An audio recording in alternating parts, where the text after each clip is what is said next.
Okay, now we're ready to start working through our floor plans and our elevations and cleaning them all up and getting them ready so that we can introduce them to a drawing sheet. I'm going to start off working from the top, and I'm going to work down through my footing plan and so forth. Now, if I zoom in and have a look at this, the first thing is I don't want all of these showing on this particular plan. So if we highlight that and right click on it, we can hide in view, category, and that will take those all out. We'll come up here and have a look. This is pretty good. No problems there. We've got it dimensioned where all the posts are going. We might just want to put in there a measurement for one of the circles for a diameter, and we could pick that diameter there and put that on like so. Okay. No, that's not that great, so I might just undo that and see if we can put it on with a diameter. That should be right.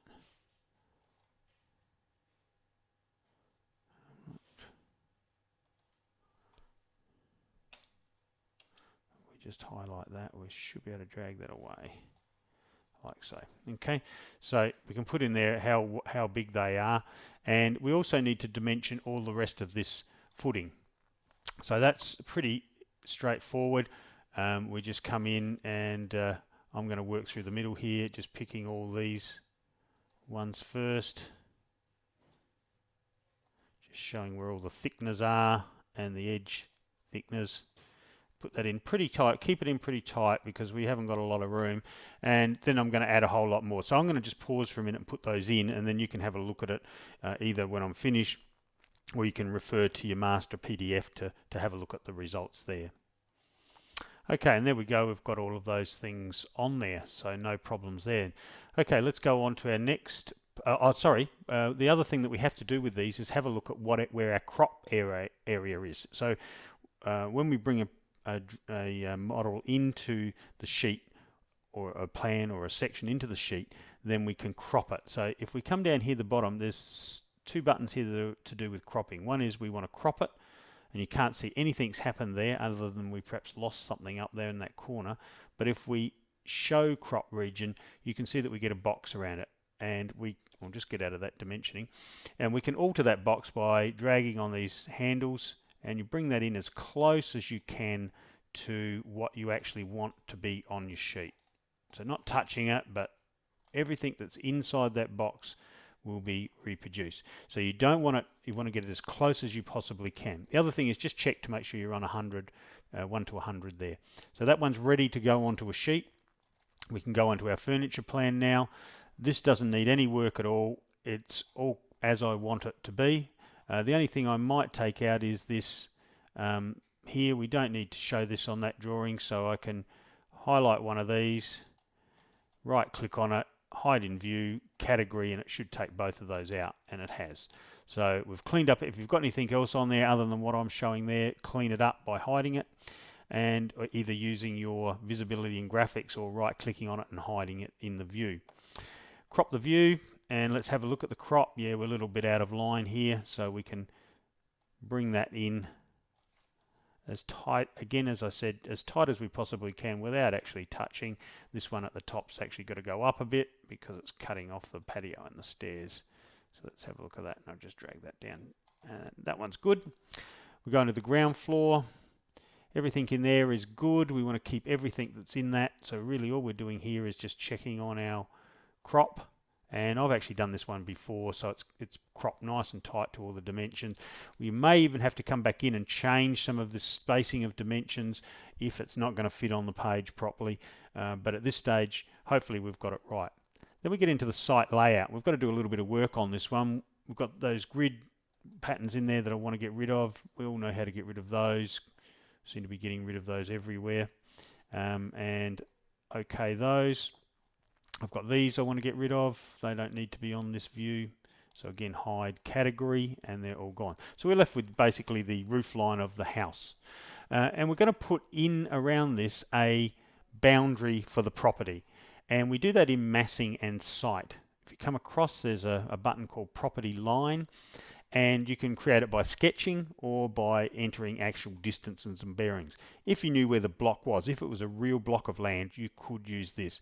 We don't know that, so I'm just going to put mine in by sketching, and I'm going to put something, give it a little bit of front yard, down one side here, to the back a little bit, and coming across on a little bit of an angle there. And I'm really just making this up. You notice it lines up with the front one, so just click there and come across. So I've got a nice straight front to the house, and I like that, and I'm going to click on it.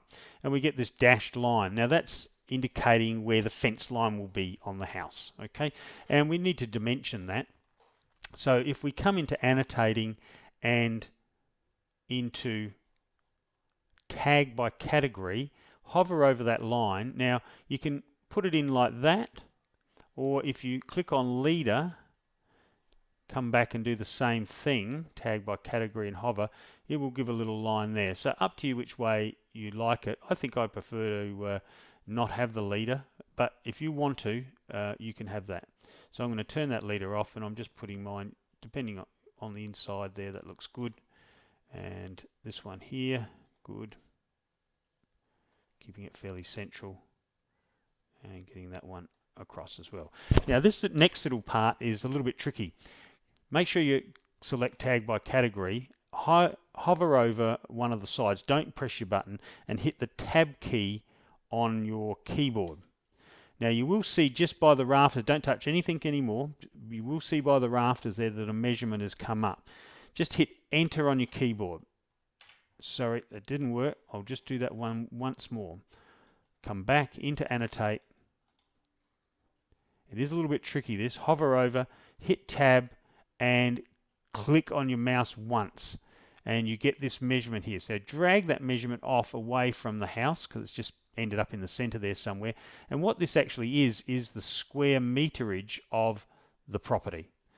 Just click on there and type in site, and you now have the square meter of the property. There's one more thing we need to add to the site plan, and that is, if we come in, it's in annotate, and it's called symbols. We only have one in here, I think, and it's we just want a north arrow, and I'm just going to put that north arrow in over here. Okay, hit escape a couple of times. We need to check, put a crop box in, and to check where that crop box is, and we just need to bring that up a little bit more, and we need to bring that over so it takes in that north arrow, and that's good. Site plan should always be at 1 to 200, so make sure you've got it set at that, and hide the crop box. Now I'm not sure if I need to go back and hide some of these crop boxes as well, which I forgot to hide by just clicking on. They're still there, but I'm just hiding them. Okay, so now we're down to really top footing. I don't think we need that plan. I don't think there's anything on there relevant. And top plate, there's nothing on there that we need either. And true north we don't have to worry about, that's fine. We're not moving it around to true north at all. So the footing, the furniture, ground and site layout are all complete and ready to go into drawing sheets. In the next video we'll be looking at the elevations and the sections, so that they're all ready to go into our drawing sheets as well.